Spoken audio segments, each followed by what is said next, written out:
বানাবো সয়াবিনের একদম অন্যরকম সয়াবিনের মুইঠা কারি কীভাবে বানাচ্ছি দেখুন। জল বসিয়ে দিয়েছি, সয়াবিনটা আমি একটু সেদ্ধ করে নেব মিনিট দুয়েক।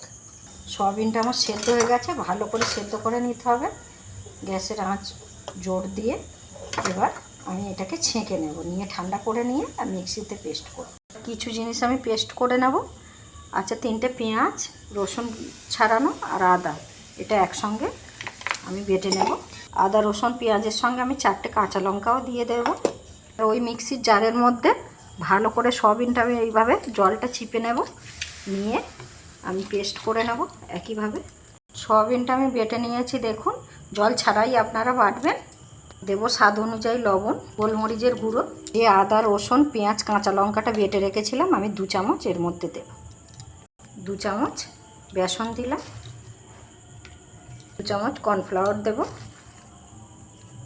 একটু লঙ্কা গুঁড়ো দিলাম। ভালো করে আমি একসঙ্গে মিশিয়ে নেব। ভালো করে আমার একসঙ্গে মেশানো হয়ে গেছে। এবার আমি লম্বা লম্বা করে ল্যাংচার আকারে আমি গড়ে নেব এইভাবে। আমার একটা হয়ে গেল। এটা আমি দেখিয়ে দিচ্ছি কিভাবে আমি বানাচ্ছি।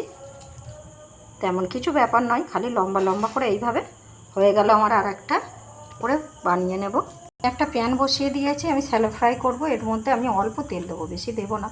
ওই তেলের মধ্যে ফ্লেভারটা ভালো আনার জন্য আমি 1 চামচ ঘি দিয়ে দিলাম।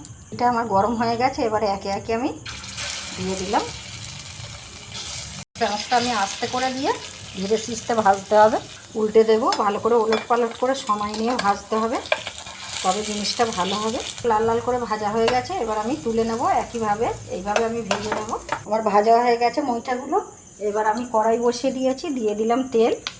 এটা আমার গরম হয়ে গেছে, কেটে রাখা আলুটা দিয়ে দেবো। লাল লাল করে ভেজে নেব, তাহলে তাড়াতাড়ি আমার হয়ে যাবে। আমার লাল করে ভাজা হয়ে গেছে, আমি তুলে নেব। ওই তেলের মধ্যে দেবো গোটা অল্প জিরে আর গোটা গরম মশলা। এবার দিয়ে দেবো বেটে রাখা মশলা।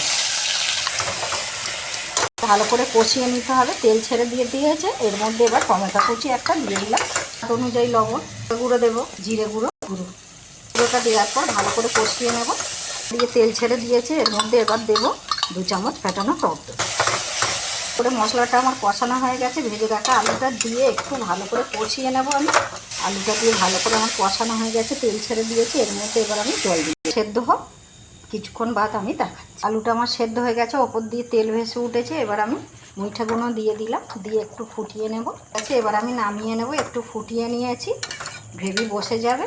হয়ে গেছে আমার আজকের রেসিপি সয়াবিনের মুইঠা কারি। কেমন হয়েছে আমি বলবো না, আপনারা বলবেন। আর এইভাবে নিত্য নতুন রেসিপি দেখতে পাশে থাকবেন, সঙ্গে থাকবেন। রাখলাম, ধন্যবাদ।